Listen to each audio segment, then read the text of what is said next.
नमस्कार, आप देख रहे हैं बिग फाइट लाइव। आपके साथ मैं श्वेता मिश्रा अवस्थी। पूर्व की यूपीए सरकार में केंद्रीय मंत्री रहे पी चिदम्बरम के 26/11 मुंबई आतंकी हमले पर दिए हालिया बयान ने सियासी सरगर्मी को बढ़ा दिया है।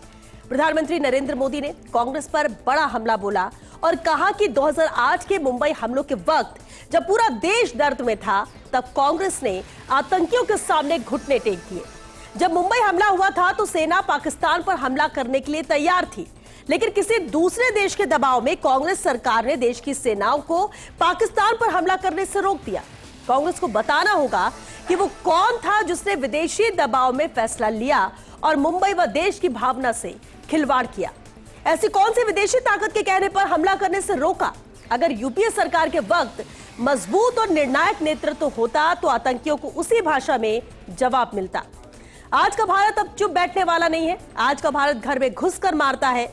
ऑपरेशन सिंदूर में पूरी दुनिया ने भारत की ताकत को देखा है, लेकिन मुंबई हमलों के वक्त आखिर अमेरिका की कठपुतली कैसे बन गई यूपीए की सरकार? आज बात इसी खास मुद्दे पर।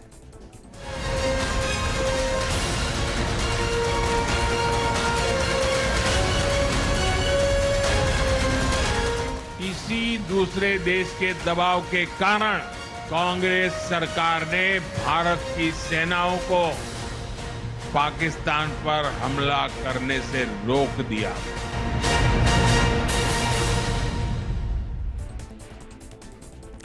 और चलिए इस खास मुद्दे पर चर्चा के लिए खास मेहमान हमारे साथ जुड़ चुके हैं। बीजेपी से हमारे साथ है सुरेश गर्ग जी। स्वागत है सुरेश जी आपका। राजनीतिक विश्लेषक देवेंद्र शास्त्री जी हमारे साथ है। देवेंद्र जी आपका भी बहुत स्वागत है। और साथ ही विषय विशेषज्ञ एकलव सिंह जी भी मौजूद है। एकलव जी आपका भी बहुत स्वागत है। सुरेश गर्ग जी, बेहद अहम ये बयान है जो पी चिदम्बरम ने दिया, और इस बयान के बाद क्या माना जाए, क्या वाकई में देश हित से समझौता किया था यूपीए सरकार ने? बिल्कुल निश्चित रूप से श्वेता जी, जब यूपीए की सरकार थी 2004 से 2014 तक किस तरीके से आतंकवादी घटनाएं हिंदुस्तान में हर कोने में हुआ करती थी।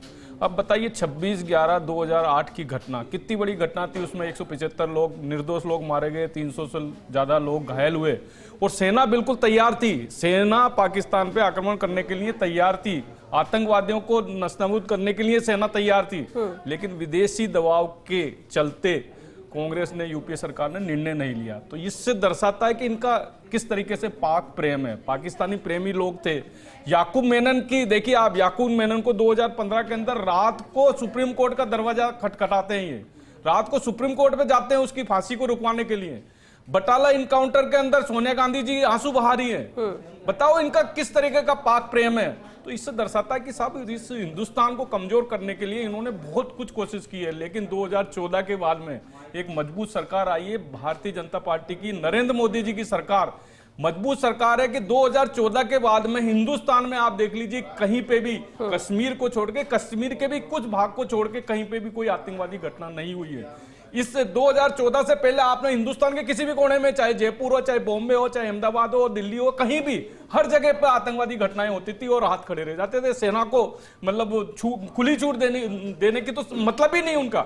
इसके बाद में हमारी जब सरकार आई है, नरेंद्र मोदी जी की सरकार आई है, इसके बाद में हमने सर्जिकल स्ट्राइक की, एयर स्ट्राइक की, घर में घुस के मारा। और अभी तो ऑपरेशन सिंदूर के अंदर तो उनके आतंकवादी ठिकानों का नेस्तनाबूद कर दिए। उनके जो डिफेंस सिस्टम है उनको, उनके एयरपोर्ट को, इनको सबको नेस्तनाबूद कर दिए। तो ये है मजबूत सरकार। लेकिन 2004 से 2014 के बीच में एक कमजोर सरकार थी। उसको, हिंदुस्तान को कमजोर करने में कांग्रेस ने बहुत कुछ किया और सेना को नीचे दिखाने की कोशिश की। लेकिन हमारी सरकार आने के बाद में हमने सेना को मजबूत किया। आज डिफेंस सिस्टम मजबूत है। इनके रक्षा मंत्री एंटनी जी खुद कहते थे कि हमारे पास में पैसा नहीं है, हम कैसे सेना को मजबूत कर दिया। लेकिन क्यों 2014 के बाद में कैसे परिवर्तन आया? तो ये मोदी जी का विजन है कि आज हमने हिंदुस्तान को एक मजबूत हिंदुस्तान बनाया है, विकसित हिंदुस्तान बनाया है। लेकिन कांग्रेस इस पे कुछ कर नहीं पाई। ठीक है एकलव जी, पूर्व केंद्रीय मंत्री पी चिदम्बरम के इस बयान के बाद जिस तरह से सियासत भी गर्म है और सवाल भी उठ रहे हैं, क्योंकि अभी ऑपरेशन सिंदूर के बाद लगातार कांग्रेस मुखर थी और ये सवाल उठा रही थी कि अमेरिका के सामने घुटने टेक दिए, दबाव में ऐसा किया गया। लेकिन इस बयान के बाद तो अब कई सवाल खड़े हो रहे हैं। हालांकि कांग्रेस को शामिल होना चाहिए चर्चा में, ताकि वो या तो इस बयान को नकारते या फिर स्पष्ट करते, लेकिन कांग्रेस ने आने से इनकार किया। लेकिन अब इस बयान को आज के वक्त में कैसे देखा जाए? पी चिदम्बरम का यह बयान जो कई सवाल खड़े करता है, खासतौर से इतने बड़े आतंकी हमले के बाद। देखिए श्वेता जी, ये आपने सही बात कही कि ये बहुत इंटरेस्टिंग है कि समझ में नहीं आ रहा कि कांग्रेस ने आज इस चर्चा को बॉयकॉट करा है या अपने ही पूर्व मंत्री पी चिदम्बरम को बॉयकॉट करा है। देखिए, ये जो आपने ऑपरेशन सिंदूर की बात करी, जब ये पहलगाम का अटैक हुआ तो उस समय भारत ने जिस तरह से ऑपरेशन सिंदूर करके 4 दिन के अंदर पाकिस्तान को जिस तरह से उसके घुटने पे ले आए, उसके बाद ट्रंप के और पाकिस्तान के एक झूठ का सहारा लेकर जिस तरह से विपक्ष ने प्रधानमंत्री जी को एक तरह से उन पे निशाना साधा, तो प्रधानमंत्री जी वो व्यक्ति नहीं है जो इस पे चुप रह जाएं। वो अवश्य याद दिलाएंगे कि पहले क्या स्थिति थी। दिल्ली हो, मुंबई हो, हैदराबाद हो, बैंगलोर हो, अयोध्या हो, पुणे, जयपुर, बोधगया, अयोध्या, वाराणसी, सब जगह बम ब्लास्ट होते थे। वो दौर इस देश की जनता ने देखा है।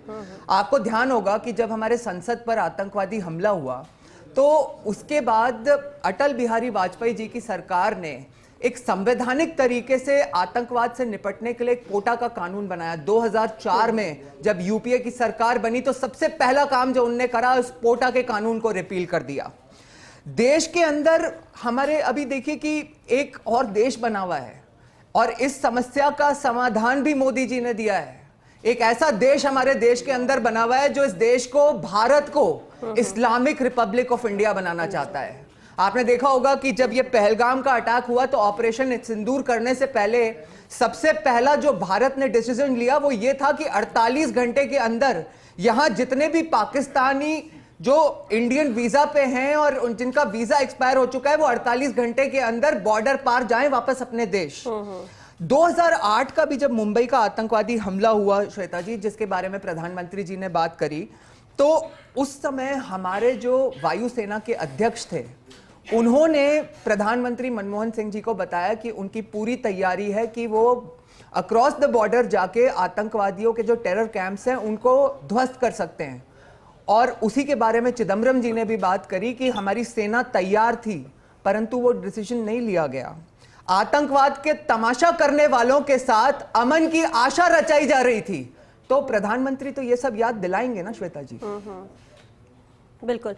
देवेंद्र शास्त्री जी, इस बयान को आज के वक्त में किस तरह से देखा जाए? पी चिदम्बरम का ये कहना और उसके बाद पीएम मोदी ने भी यही बात की कि जब हमारी सेना पूरी तरह से तैयार थी हमले के लिए लेकिन उसे रोक दिया गया, तो क्या पूर्ववर्ती सरकार या उस वक्त की सरकार की मंशा नहीं थी या वाकई में उस वक्त अंतर्राष्ट्रीय स्तर पर इतना दबाव था कि इतने बड़े आतंकी हमले के बाद भी जवाबी कार्रवाई भी उन्हें छोटी लगी और लगा कि नहीं करना चाहिए? देखिए श्वेता जी, ये जो मैं कई बार ये बहुत टेलीविज़न पे बहसें होती हैं इतिहास के अंदर जो है झांकने का और अनावश्यक उसको कुरेदने का, मैं समझता हूँ कि हमारे नेतृत्व में और हमारी राजनीतिक पार्टियों का अक्ल का दिवाला निकलता जा रहा है। ये कांग्रेस हो या भारतीय जनता पार्टी। देखिए, बीती ताई विसारदे आगे की सुध ले, आगे का तो कुछ दिखाई नहीं दे रहा है। यहाँ यूथ की क्या हालत है, बेरोजगारी की क्या हालत है, आपकी आर्थिक स्थिति की क्या हालत है, इस तरफ कोई नजर नहीं है। इतिहास में जाएंगे, इतिहास में मुर्दे लोग जिंदा रहते हैं। जिंदा कौम इतिहास पे नहीं डिपेंड करती। इतिहास में ऐसा था, इतिहास में वैसा था, ये होने वाला था, वो होने वाला था। अरे भाई वो दफन हो गया, उसको छोड़िए, किसने बोला था? आगे की तरफ देखिए, वर्तमान देखिए। अभी तो पी चिदम्बरम जी ने बोला था ना, भविष्य नहीं दिखता। तो स्टेटमेंट पी चिदम्बरम जी का भैया, मैं कह रहा हूँ पी चिदम्बरम जी का स्टेटमेंट है। मैं आर्थिक पे बात कर रहे हो तो आ जाओ आर्थिक पे। 2014 के बाद की आर्थिक स्थिति बता देते हैं। ठीक है 2014 के पहले सुरेश जी सुन लीजिए पहले उनकी बात सुरेश जी सेना की जो हालत है, सुन लीजिए, वो दोनों पार्टी की बात कर रहे हैं। हाँ, हमारी सेना की डिफेंस सिस्टम मजबूत 2014 के बाद में कि हमारी सेना की स्ट्राइक करना, सर्जिकल स्ट्राइक करना, बॉर्डर के ऊपर सिंदूर करना, चाइना बॉर्डर के ऊपर जो भी हो रहा है पूरे हिंदुस्तान में होती थी। अब कैसे मजाल है कि आतंकवादी सुरेश जी चल रहा है। आप जवाब दीजिएगा हमको। सुरेश जी पहले सुन लीजिए सर, बोलने लग गए। बताइए आज क्या आर्थिक स्थिति मजबूत है? उसके ऊपर विश्व के अंदर चौथा स्थान है आर्थिक स्थिति के अंदर, महंगाई दर के अंदर हिंदुस्तान सबसे कम चाइना के साथ समझौता हुआ वो महंगाई के मामले में एक सेकंड, सबसे एक कम है। रुकिए आप, आर्थिक स्थिति में चौथा स्थान है। सुरेश जी, बस लेकिन मैं ये कह रहा हूं, ऐसे में आपकी बात नहीं करनी, सुरेश से चर्चा नहीं हो पाएगी। इतिहास में- सुन लीजिए, आप उसका जवाब दीजिएगा, मैं आपके पास ज्यादा आऊंगा। झांकने से कोई फायदा नहीं होता। मोदी जी के पास एक मौका है कि वो बड़ी लाइन खींचे और इतिहास में गीत गाने से कोई फायदा नहीं होगा। एकलव्य जी, देखिए श्वेता जी, मुझे लगता है कि मतलब मैं देवेंद्र शास्त्री जी का बहुत सम्मान करता हूं, परंतु इतिहास का यदि अगर ज्ञान नहीं होता है तो हम भविष्य में भी वही गलतियां करते हैं जो हमने इतिहास में करी हैं। अभी अर्थव्यवस्था की ये बात कर रहे थे, बेरोजगारी की बात कर रहे थे। जिस देश में सुरक्षा का माहौल नहीं होगा, उसकी अर्थव्यवस्था कैसे आगे बढ़ेगी? अरे 10 साल हो गए इस सरकार को, इस सरकार को 10 साल हो चुके हैं, एक दशक नहीं। अब इसके बाद भी आप यही गीत गाएंगे कि इतिहास वो कांग्रेस ने ऐसे किया, आप ही बोल लो, ऐसे किया। आप ही बोल लो, 10 मैंने साल आपको हो इंटरप्ट चुके कर हैं। 10 साल की बता रहा हूं श्वेता जी। जब ये बेरोजगारी की बात कर रहे हैं, रोजगार मिलता है तो लोग क्या करते हैं? ट्रेन में जाते हैं ना अपनी नौकरी पे, और उस ट्रेन में जब बैग रखे रहते हैं जिनमें बॉम्ब ब्लास्ट हो जाता है, जो हमने मुंबई में देखा है, तो वो क्या होता है? तो जब सुरक्षा का माहौल नहीं होगा तो ना अर्थव्यवस्था ठीक से चलती है, ना रोजगार ठीक से तो मिलता है। कांग्रेस करेगी ऐसे क्या? रोजगार का तो क्या वर्तमान फायदा? सरकार जहाँ को पे करना घर से है। निकलो तो पता नहीं सब चले कि जगह शाम को वर्तमान आओगे सरकार या है। नहीं आओगे। तो श्वेता जी, इतिहास में देखिए, जाने से क्या फायदा होगा? बताइए इतिहास मुझे। में जाने से आप इतिहास मजबूत का करिए। ज्ञान होना चाहिए, इतिहास का ज्ञान होना चाहिए। वो और इतिहास में कौन झूठा- गया? चिदम्बरम जी ने बताया ना कि इतिहास में क्या हुआ था। झूठा तो इतिहास उसका बताया जवाब- जाता है, सोशल मीडिया के ऊपर झूठ ही झूठ परोसी जाती लेकिन सर, ठीक है। है। झूठा इतिहास, सितंबर झूठे को हमने तो नहीं झूठे बोला था ना, आंकड़े। चिदम्बरम जी ने देवेश स्वीकार किया था शास्त्री ना। जी, ऐसे इतिहास का क्या करना हमको? चलिए देवेश शास्त्री जी, लेकिन चलिए अगर आज की मौजूदा सरकार विपक्ष पर सवाल उठाए तो ये लगता है कि आप क्या मुद्दा लेके बैठे हैं? आप ही के हाथ में पावर है, आप ही को करना है, आप कुछ अहम फैसले लीजिए। बिल्कुल, 10 ठीक है, साल हो चुके हैं ठीक है, आपको, ठीक है। अब वो लेकिन- इतिहास लेकिन का रोना, पूर्ववर्ती कोई काम का सरकार नहीं के है। बेहद अहम चेहरे पी चिदम्बरम, अगर 2008 की बात आज वो कह, इसलिए मेरा सवाल कोई था कि भी आज बोले, की उससे बात क्या मुद्दा फर्क है? पड़ रहा है? चिदम्बरम बोल गए तो क्या हो गया? उससे क्या कांग्रेस फर्क का पड़ बड़ा गया? लीडर है। उससे क्या उजागर हो गृह गया? मंत्री, मैं रक्षा कह रहा हूं कि मंत्री, उससे वित्त मंत्री आपको रहा हुआ चाइना आदमी और कांग्रेस अमेरिका से का, जो और बोल रहे हैं कि आपको साहब करना चिदम्बरम का है, स्टेटमेंट चिदम्बरम स्वीकार को कर रही है बोल के क्या कांग्रेस। होगा? ये मुद्दे यूपीए ही गवर्नमेंट नहीं है। स्वीकार कर रही है साहब। आप बोल रहे हैं सुरेश जी, आप इसका जवाब दे दीजिए। आज का कोई आप गलत इसका सुरेश जी, मुद्दा इसका नहीं है जवाब ये। दे दीजिए कि इतिहास में जाने का कोई फायदा नहीं, और पी चिदम्बरम क्या कहते उससे भी कोई फर्क नहीं पड़ता। तो क्या वाकई में इस पर चर्चा करने की जरूरत है? जिस तरह से देवेश देखिए शास्त्री मेरी जी कह बात रहे हैं, सुनिए, तो 30 उस वक्त क्या हुआ, उससे क्या सितंबर फर्क श्वेता पड़ता जी है? मुझे बताइए, 30 सितंबर को किसने बोला? कांग्रेस के एक बड़े लीडर ने बोला ना कि हमने विदेशी दबाव के वजह से सेना को रोक दिया, सेना बिल्कुल तैयार थी। ये तो कांग्रेस के जनता ने भाई यही तो चीज। कांग्रेस को अरे रिजेक्ट तो कर मैं दिया कह रहा हूं, था। फिर आप कह रहे हो अर्थव्यवस्था की बात। जनता ने रिजेक्ट कर दिया 2014 के कांग्रेस बाद को। में अर्थव्यवस्था 11वीं से चौथी लेके आए हैं नरेंद्र मोदी जी। आज चौथी अर्थव्यवस्था, तीसरी अर्थव्यवस्था बनने वाले। महंगाई दर 5.25%, बेरोजगारी दर, महंगाई दर 1.5%, 1.5%, बेरोजगारी दर 5.25%, 25 करोड़ लोग गरीबी रेखा से बाहर आ गए। कोई फर्क नहीं पड़ता। कभी देखा था क्या? गरीब महिला ने कभी देखा था क्या कनेक्शन? गैस सिलेंडर का कनेक्शन कभी देखा था क्या? गरीब आदमी ने कभी जनधन खाते देखे थे क्या? 55 करोड़ जनधन खाते, 44 लाख करोड़ रुपए उन खातों में ट्रांसफर करना बहुत बड़ी बात होती है। 70 साल हो गए, अभी भी वही 53 रहता करोड़ क्या? मुद्रा लोन, कुछ न कुछ तो एक बदलाव व्यक्ति होगा को भी ही। रोजगार मिलता तो 53 करोड़ लोगों को रोजगार मिला। यह है अर्थव्यवस्था 2014 से 2014। अर्थव्यवस्था के तथ्य सबको एकलव्य। मालूम है।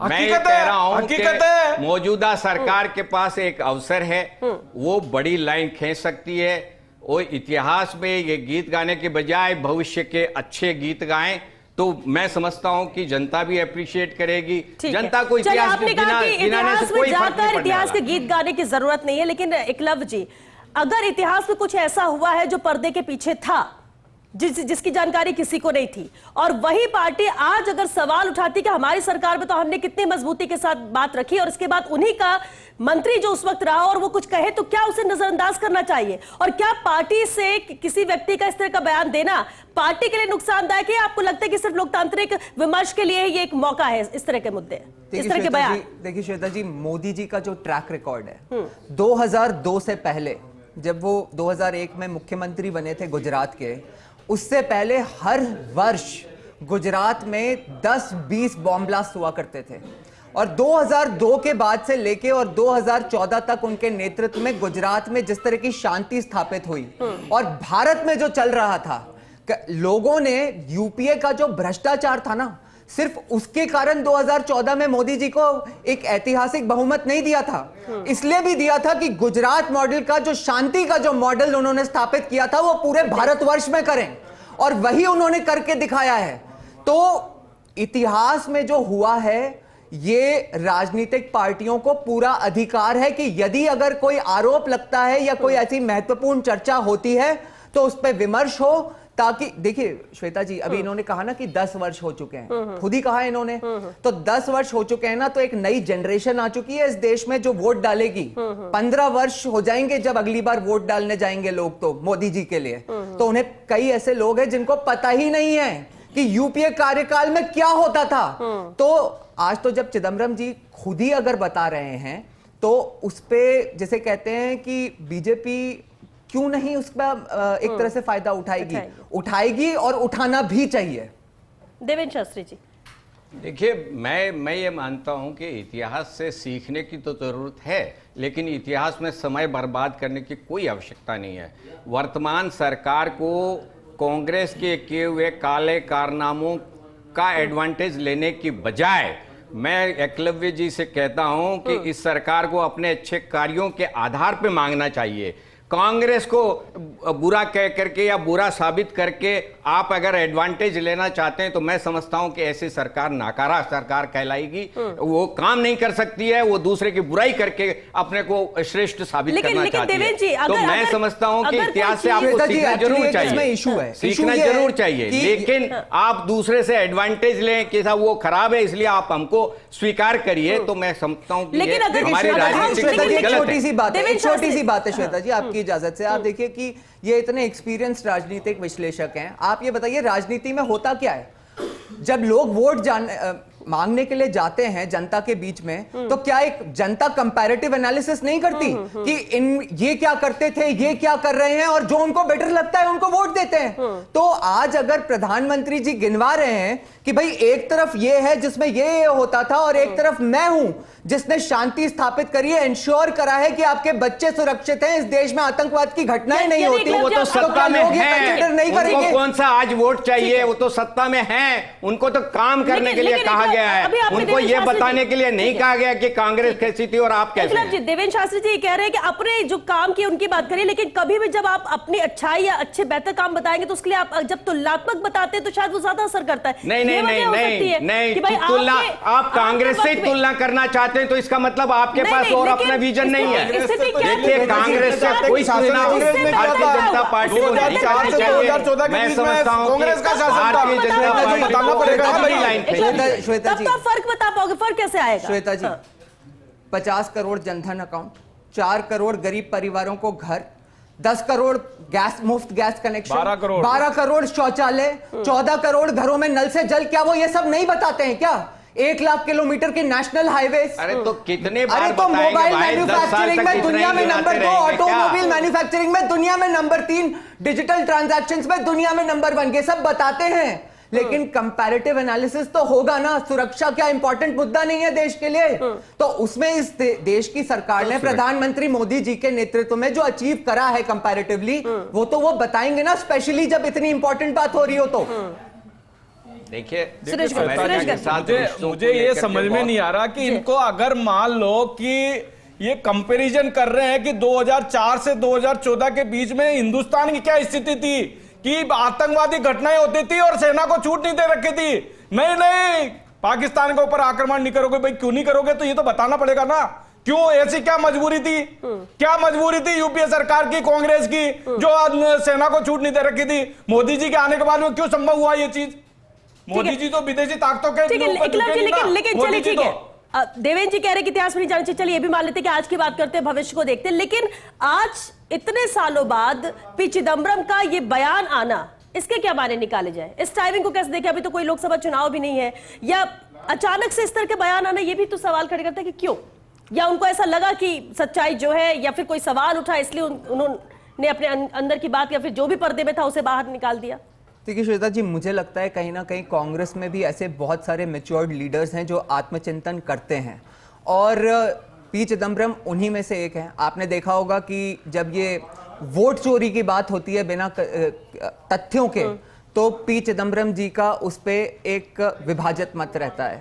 उसी तरह से मैं आपको बताऊं, सुरक्षा को भी लेकर मैं समझता हूं कि पी चिदम्बरम जी एक मैच्योर्ड लीडर हैं और मुझे लगता है कि भारतीय जनता पार्टी तो इनको जेल में रखा था। आप कह रहे हो कि बहुत ही सिंसियर लीडर हैं, मैच्योर हैं। कभी मतलब उनको कितने दिन जेल में रखा गया था? 100 दिन के लिए जेल में थे और वो 100 दिन में सर वो किस चीज के लिए जेल में थे? हाँ, तो वो तो किस चीज के लिए जेल में थे? वो तो देखिए अपनी इमेच्योरिटी के लिए थे क्या? उस विषय पे मत जाइए, क्योंकि तो सर उस विषय पे तो आप राजनीतिज्ञों को जेल में रखा जाता है, वो तो छोड़िए, उस पे मत नहीं। क्या कांग्रेस के टाइम में नहीं रखा जाता था क्या सर? तो भाई कांग्रेस को ही जो करना है वही आपको करना है, भारतीय जनता पार्टी को तो फिर कांग्रेस क्या बुरी थी फिर? अगर मैं कह रहा हूं कि भारतीय जनता पार्टी को कांग्रेस के बराबरी पे जाने की आवश्यकता ही नहीं है, उनसे कई गुना ज्यादा बेहतर काम करने की कर रहे हैं किया है ना। 2014 के बाद में किया ही है ना साहब। कंपैरिजन करना मतलब 2014 के बाद में कंपैरिजन तो अभी बहुत 5 करोड़ फर्जी कनेक्शन बंद किया। 5 करोड़ अगली बार अगर प्रधानमंत्री जी को 2029 में अगर मैंडेट मिला तो वो जब जवाहरलाल नेहरू जी को, इस देश का सबसे लंबा कार्यकाल करने वाले प्रधानमंत्री जी को पिछाड़ देंगे तो भी कंपैरिजन होगा। कंपैरिजन तो जब दो इतने बड़े स्टेचर के लीडर्स होते हैं तो होता ही है। उसी तरह से जो दो प्रमुख राजनीतिक पार्टियां हैं उन्होंने अपने अपने कार्यकाल में किस तरह से सरकार चलाई, विभिन्न मुद्दों पे उनका क्या रवैया रहा, जनता इसका आकलन हमेशा करेगी और इस आकलन के बेसिस पे ही वो वोट करती है।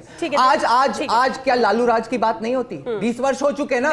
लालू राज की बात क्यों होती है? उस जंगल राज की बात क्यों होती है ना, क्योंकि जनता जो है जानती है कि अगर हमने इतिहास में जो गलती करी उसको दोहराया तो फिर वही समीकरण बनेंगे। ठीक है देवेंद्र शास्त्री, क्योंकि वक्त भी खत्म हो रहा है, एक कमेंट जरूर इस पर चाहूंगी। बीजेपी को छोड़िए, बीजेपी आरोप लगा, लेकिन पी चिदम्बरम का आज के परिप्रेक्ष्य में ये बयान आना, इसे कैसे देखा जाए? आपका विश्लेषण क्या कहता है उनके इस बयान पर? देखिए श्वेता जी, कांग्रेस के एक नेता का इस तरह का बयान देने का आज के राजनीतिक माहौल में एक ही कारण हो सकता है कि या तो वो कांग्रेस के अंदर किसी तरह की नाराजगी या उसकी स्थिति में है और वो जो है अपनी पार्टी से अपनी नाराजगी जाहिर कर रहे हैं, तो इसलिए उन्होंने या फिर ये है कि ये भूतकाल में बहुत सारी ऐसी चीजें हो सकती हैं कि बहुत सारे कांग्रेसी भारतीय जनता पार्टी में आए हैं। चिदम्बरम साहब भी हो सकता है विचार हो, तो ये क्या झूठा बयान नहीं हो सकता? ये राजनीतिक अब राहुल गांधी जी का ही बचा है बीजेपी में आने का।